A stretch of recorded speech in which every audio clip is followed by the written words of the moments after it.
2022년 10월 19일 큐티 말씀입니다. 전도서 9장 1절로 10절입니다. 전도자는 삶을 곰곰이 관찰한 후 내린 결론을 계속해서 진술해 나갑니다. 이 모든 것을 내가 마음에 두고 이 모든 것을 살펴본즉 의인들이나 지혜자들이나 그들의 행위나 모두 다 하나님의 손 안에 있으니 사랑을 받을는지 미움을 받을는지 사람이 알지 못하는 것은 모두 그들의 미래의 일들임이니라.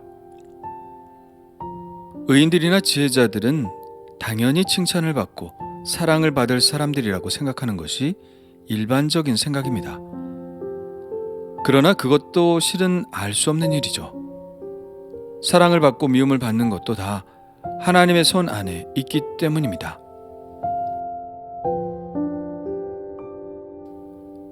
여기서 하나님의 손 안에 있다는 것은 사람의 손을 떠난 일이라는 것입니다. 우리는 예상할 수는 있지만 꼭 그렇게 된다고 보장할 수는 없습니다. 그것은 미래에 일어나는 일이고 미래는 사람의 손에 달려있는 것이 아니라 전적으로 하나님의 손에 달려있기 때문입니다. 그리고 하나님의 뜻은 인간의 판단으로 판단할 수 있는 것이 아니죠. 전적으로 하나님의 주권에 속한 것이고 사람은 그것에 대해 부당하다거나 불공평하다거나 말할 수 있는 부분이 아닙니다. 그야말로 하나님께 속한 것이니까요.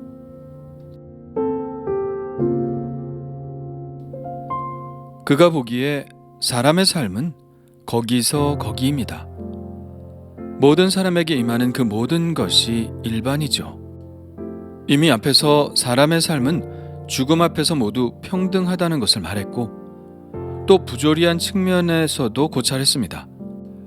악인이 편안한 죽음을 죽는 수도 있고 의인이 악인의 죽음을 죽는 수도 있다고요. 그런 측면에서 보자면 2절의 말씀은 그래도 덜 과격한 주장입니다. 누구나 삶에서는 비슷한 일들을 겪고 산다고 말하죠.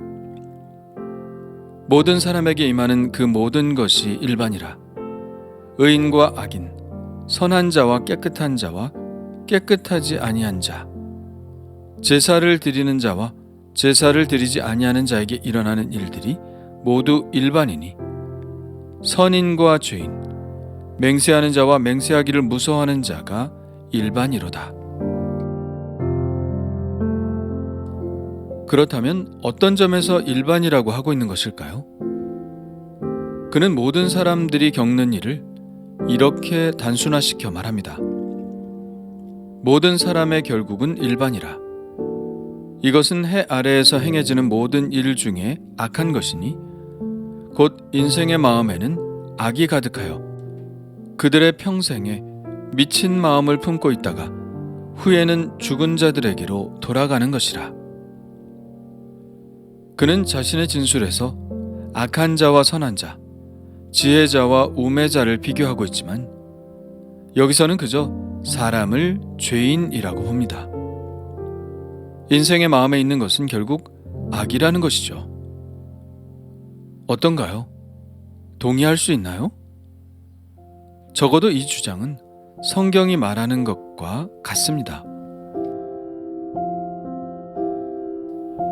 로마서는 이렇게 말하고 있습니다. 기록된 바 의인은 없나니 하나도 없으며 깨닫는 자도 없고 하나님을 찾는 자도 없고 다 치우쳐 함께 무익하게 되고 선을 행하는 자는 없나니 하나도 없도다. 사람은 서로를 비교하며 어떤 사람은 의인에 가깝고 어떤 사람은 악인에 가깝다고 평가하지만 성경의 주장은 다릅니다. 사람이 악하면 얼마나 더 악하며 사람이 선하면 얼마나 더 선하냐고 묻습니다. 어떤 사람은 선해 보여도 악이 그 안에 있고 어떤 사람은 악해 보여도 선한 면이 있죠. 너희가 악할지라도 좋은 것을 자식에게 줄 알거든 이라는 예수님의 말씀에서 알 수 있듯이 항상 악한 사람도 또 항상 선한 사람도 없습니다. 그러니 모든 사람이 겪는 일이 다 일반일 수밖에 없는 것이죠. 전도자는 결국 인생은 죽음으로 돌아가는 존재라는 것입니다. 그렇다면 그가 생각하는 죽음은 무엇일까요? 삶도 헛되지만 죽음은 헛된 것을 넘어서는 헛됨입니다. 아니, 아무것도 아니죠. 죽음은 완전한 절망입니다. 그는 그렇게 죽음이라는 진짜 헛됨을 생각하니 삶이 좀 새롭게 느껴지나 봅니다. 그렇죠. 죽음이라는 완전한 절망과 삶을 비교하니 그래도 삶이 좀 더 낫다고 생각하게 되는 것이죠. 그래서 4절에 모든 산자들 중에 들어있는 자에게는 누구나 소망이 있음은 이라고 말하고 있는 것입니다. 우리 속담에도 개똥밭에 굴러도 이승이 낫다는 말이 있습니다. 전도자의 죽음에 대한 생각은 이 속담과 맥을 같이 한다고 볼 수 있죠. 그는 산 개가 죽은 사자보다 낫다고 표현합니다. 계속해서 삶과 죽음을 비교하며 결국은 삶을 예찬하고 있죠. 산자들은 죽을 줄을 알되 죽은 자들은 아무것도 모르며 그들이 다시는 상을 받지 못하는 것은 그들의 이름이 잊어버린 바 됨이니라. 그들의 사랑과 미움과 시기도 없어진 지 오래이니 해 아래에서 행하는 모든 일 중에서 그들에게 돌아갈 몫은 영원히 없느니라. 예, 그렇죠. 무로 돌아가는 죽음을 생각하니 삶이 좀 더 값져 보이는 것이 사실입니다. 그래서 그는 앞서 7장에서 초상집에 가는 것이 잔치집에 가는 것보다 나으니라고 말했는지 모릅니다. 초상집에 가서 삶을 조망하면 그래도 삶이 좀 덜 허무해 보이니까요. 그래서 그는 반복해서 허무한 삶 가운데서도 삶을 즐기라고 말합니다. 너는 가서 기쁨으로 내 음식물을 먹고 즐거운 마음으로 내 포도주를 마실지어다. 이는 하나님이 내가 하는 일들을 벌써 기쁘게 받으셨음이니라. 내 의복을 항상 희게 하며 내 머리의 향기름을 그치지 아니하도록 할지니라. 전도자는 역시 먹고 마시는 일을 매우 행복한 일로 여기고 있음을 알 수 있죠. 무엇을 먹을 것이 있고 마실 것이 있다는 것은 그가 수고하여 얻었다는 것을 이야기하고 또 하나님께서 수확의 기쁨을 허락하셨다는 것이니 하나님께서 그 수고를 기쁘게 받으셨다는 이야기죠. 그래서 내가 수고하여 먹고 마시는 일은 하나님께서 매우 기뻐하시는 일 중 하나입니다. 우리도 자식들이 잘 먹는 것을 보면 기뻐하듯이 하나님도 우리에게 대하여 그러하신 것이죠. 앞서 언급했던 예수님의 말씀, 너희가 악할지라도 좋은 것을 자식에게 줄 알거든 이라는 말씀도 자식을 먹이는 아비의 심정이라는 측면에서 일맥상통하는 것이고요. 8절에 의복을 항상 희게 하고 머리에 향기름을 그치지 않도록 하라는 말씀은 기쁨과 교양 있는 삶의 표시입니다. 그래도 산다는 것은 소망이 있는 것이고 살아있는 동안은 하나님께서 그 기쁨을 허락하신 것이니 삶을 품위 있고 교양 있게 즐기라는 것입니다. 그러면서 전도자는 행복의 원천으로서 두 가지를 강조하고 있는데요. 하나는 사랑하는 아내와 즐겁게 사는 것입니다. 내 헛된 평생의 모든 날, 곧 하나님이 해 아래에서 내게 주신 모든 헛된 날에 내가 사랑하는 아내와 함께 즐겁게 살지어다. 그것이 내가 평생에 해 아래에서 수고하고 얻은 내 몫이니라. 솔로몬은 수많은 아내를 두었지만 아마도 거기에서 큰 행복을 느끼지는 못했던 것 같습니다.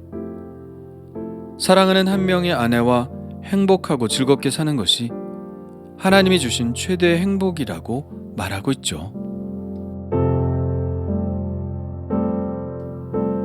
두 번째는 자신에게 주어진 일을 열심히 잘 감당하는 것입니다.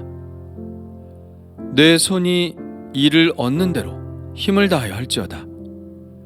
내가 장차 들어갈 스올에는 일도 없고 계획도 없고 지식도 없고 지혜도 없음이니라. 일에서 보람을 느끼라는 것입니다. 창세기에서는 노동을 인간의 죄에 대한 형벌이요 저주라고 했는데 사실은 그렇지 않죠. 노동은 축복이고 행복의 원천이라고 할 수 있습니다. 만일 노동하지 않고 먹고 살 수 있다면 사람은 절대 거룩하게 살 수 없을 것입니다.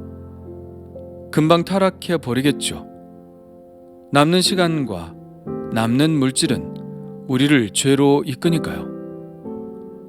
그러므로 노동은 하나님이 저주라는 껍질에 싸서 우리에게 주신 사실은 행복이라는 보석이라고 할 수 있습니다.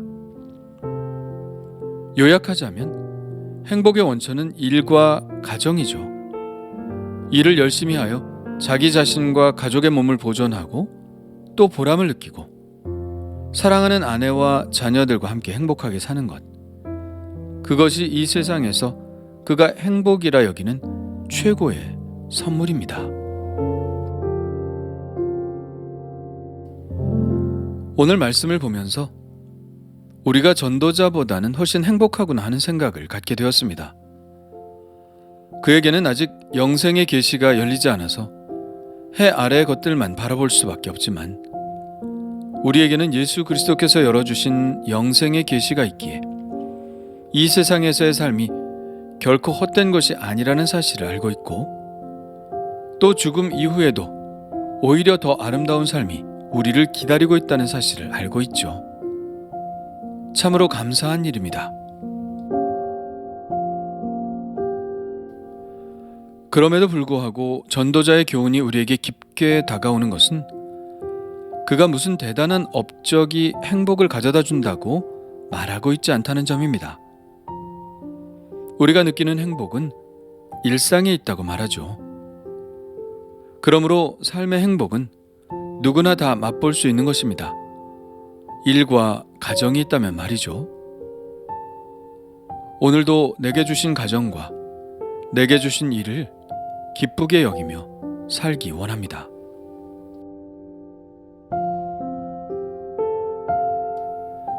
주님 감사합니다. 자칫 허무할 수 있는 인생에 주님께서 영생의 길을 알려주시니 감사합니다. 이제는 죽음조차도 우리에게는 헛된 절망이 아닙니다. 자칫 무엇이 행복인지도 모르고 살아갈 수밖에 없었던 인생에 참된 행복이 무엇인지 말씀하여 주셔서 감사합니다. 내게 주어진 가정, 아내, 자녀들, 그리고 일을 소중히 여기게 하시고 그 안에서 참된 행복을 찾게 하여 주옵소서. 그러나 요즘은 가정을 이루기 힘든 사람들도 있음을 보고 있습니다. 그들에게도 하나님의 섭리가 있기를 원합니다. 일상의 삶 속에서 하나님이 함께하여 주시는 기쁨을 맛보며 살게 하여 주옵소서. 예수님의 이름으로 기도합니다. 아멘.